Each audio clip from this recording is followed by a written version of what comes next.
Hey, welcome back. Today we're going to be talking about how to get full gear in 1 week in pre-patch Wrath of the Lich King on your brand new Death Knight. This is the best video I have ever made, hands down. But first, we are doing a special Wrath of the Lich King beta key giveaway soon. So if you want to be entered for a chance to win, make sure you like this video and you are subscribed to the channel before we start giving them away to subscribers only. All right, so I'm going to walk you through each level of your Death Knight and tell you where to go and what gear to get depending on what level you are. So let's start fresh. You just finished the last Death Knight quest and you need to decide, do you take the Greataxe of the Ebon Blade or the Greatsword of the Ebon Blade? Now remember, Death Knights start with 270 weapon skill with axes, polearm swords, two-handed axes, and unarmed. Now your choice will make a small difference depending on if you are an orc or a human to get the racial weapon specialization, but what makes more of a difference is the weapon skill you're leveling, since a lot of the good weapons in Outland are actually axes. So I'd recommend choosing the Greataxe of the Ebon Blade just so that you can level your two-handed axe weapon skill so you aren't held back by having to level it later. Now let's say you're entering Outland. I recommend going out of your way to get Blade Fist's Breath. You're about on level 58 or so. This is a trinket that you can use to boost your attack power, and it's a good replacement for your Soul Harvester's Charm, which grants less critical strike rating and also grants parry when you're low health. But the activated attack power from Blade Fist's Breath is so much better since you really shouldn't be getting low health anyways, and parry doesn't help you level faster. You also get Insignia of the Scourge from the Death Knight starting area quest, so if you're planning on PvPing, you already have that unless you're human, and you've got Will to Survive, which is the rename for Every Man for Himself, acting as a PvP trinket already. Now once you hit level 60 while you're in Hellfire Peninsula, you're now able to get Hell Reaver, which is a two-handed polearm from the last boss in Hellfire Ramparts, which is an upgrade, and you should definitely try to get that if you can. If you can't get it because you're unlucky, then having your Greataxe of the Ebon Blade will be great because the next weapon you're looking to get will be an axe. Now it's not a bad idea to just grind Ramparts, Blood Furnace, or even Slave Pens repeatedly to level, since the open world will undoubtedly be a disaster. It's important to mention early, a secret honor farming strategy is to start getting honor before you're 70 by doing the daily PvP quests in Hellfire Peninsula and Terracar Forest, which both award experience, gold, and honor, so that once you hit level 70, you have a ton of honor ready to go and be used, and we're going to talk about on what later on. Now the next level you need to reach for a big gear upgrade is 64, and you should head to Nagrand and seek out the Delicate Green Poncho. The quest Bring Me the Egg from Wazat in the southeast part of Nagrand rewards the Delicate Green Poncho. Now if you're unable to get a group, don't sweat it too much because at level 70 you can easily pick up the Sergeant's Heavy Cloak from the PvP Accessories Quartermaster for not a whole lot of honor. Once you ding level 65, you're already in Nagrand and you should be ready to go do the Ring of Blood and get your next big weapon upgrade, the Honed Void Axe. This is a pretty sick weapon upgrade. Congrats on that if you can get a group for it. At level 66, you can do Old Hillsbrad. If you can find a group, Mantle of Paranold is a good piece of gear to aim for from there. And while you are there in the Caverns of Time, might as well finish the quests and do Black Morass for a chance at the Hourglass of the Unraveler, dropping off Temporous. Now at level 67, I'd recommend heading to Terracar Forest. There's a lot you can do there. As you reach Terracar Forest and Shatrath, the city which resides there, you'll probably be wondering, should I go Scryer or should I go Alder for my Death Knight? Well, I would say Scryer, and I'll explain why shortly.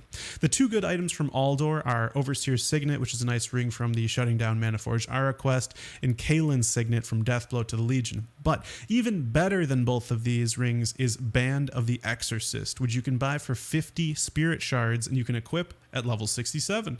Spirit Shards drop off bosses in Akadun when you control the 5 Spirit Towers in the Bone Wastes. Now bosses in Mana Tombs and Auchenai Crypts both drop 1 shard each, and bosses in Sethic Halls and Shadow Labyrinth drop 2 each. Now I'd recommend grinding Akadun dungeons like Auchenai Crypts and Sethic Halls.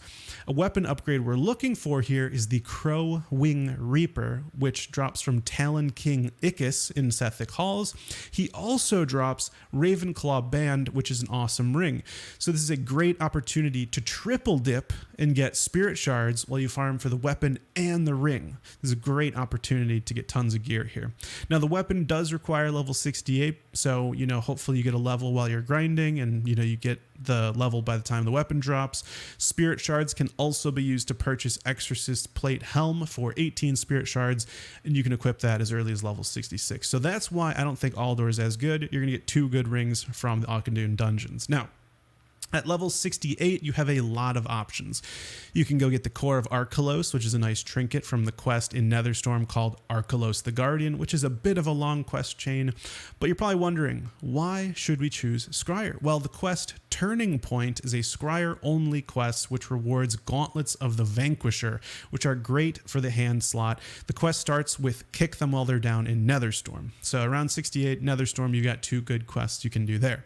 Now, you can also continue grinding Sethic Halls until you have all your gear at 68, and there's also a quest chain starting with Trouble at Auchindoun, leading to the quest Into the Heart of the Labyrinth, which takes place in the Shadow Labyrinth. This quest awards the Shatari Wrought Greaves, which are great pre-raid bis for your Death Knight. You can pick that up at level 68. And while you're in the Shadow Labyrinth, you should also do the quest The Soul Devices, which starts at Spy Togun, he's kind of hidden, but after that first main room, after the curve, just keep going straight. He's hidden over in that room. Pick that up.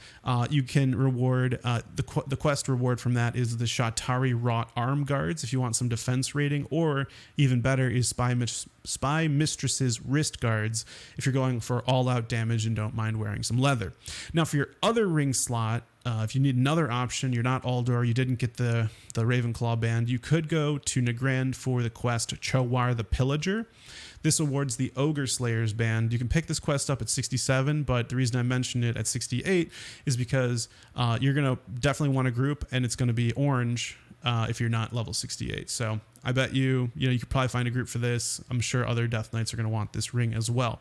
Now at this point, you've got some decent gear. You're level 68.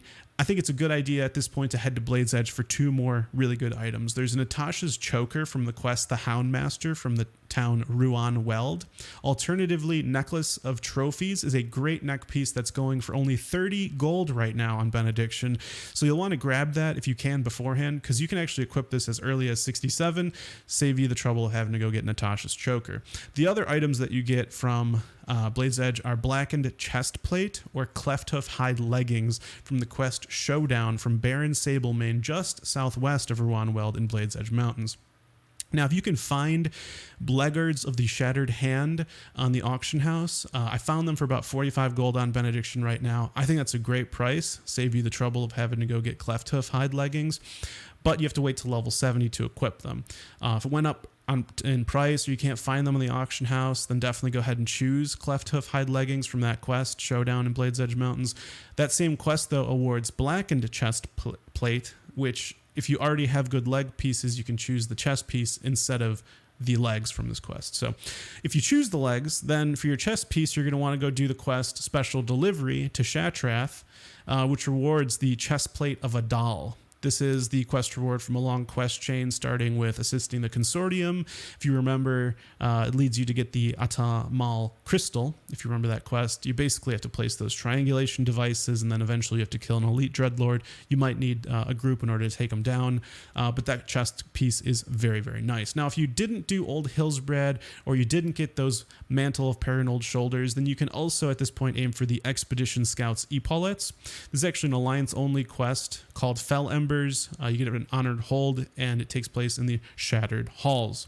Now, when it comes to getting a better helm, Helm of the Claw from the quest The Warlord's Hideout is a Steam Vault quest, and Overlord's Helmet of Second Sight. It's a bit of a long quest chain taking place in Shadowmoon Valley. It's having to do with Terran Gore. You'll definitely need to group in order to complete that.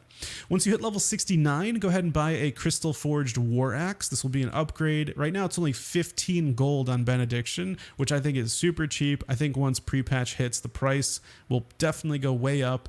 So if you can buy that beforehand, that's probably a smart thing to do to prepare, along with the other BOEs I mentioned that are all pretty cheap right now.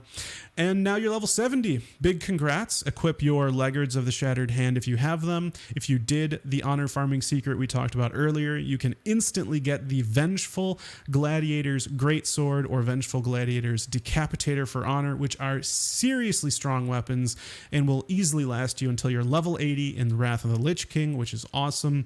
Now you might be wondering, why Vengeful and not Brutal Gladiator's weapons? Well, because once Season 4 ends, the gear actually gets discounted, the rating requirement gets removed, but it still requires arena points. This is the current state of the game for Vengeful gear in Phase 5. But during pre-patch, you can expect the Vengeful gear to become purchasable for honor and get your hands on a sick weapon for your Death Knight. And when it comes to PvP gear for your chest, legs, hands, helm, and shoulders, these slots cannot be filled with Vengeful PvP gear because it doesn't exist for Death Knights.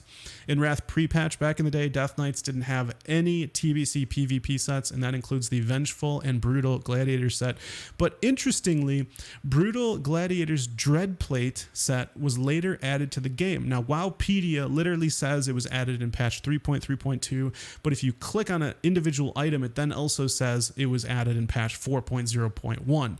So either way, even if it's in during pre-patch, which I doubt, I think it's going to still cost arena points, which is still going to be time gated. Now at level 70, there are even more trinket options. If you want Icon of Unyielding Courage from Caladan the Breaker and Heroic Blood Furnace, you could also go for Abacus of Violent Odds from Pathalion the Calculator and Mechanar.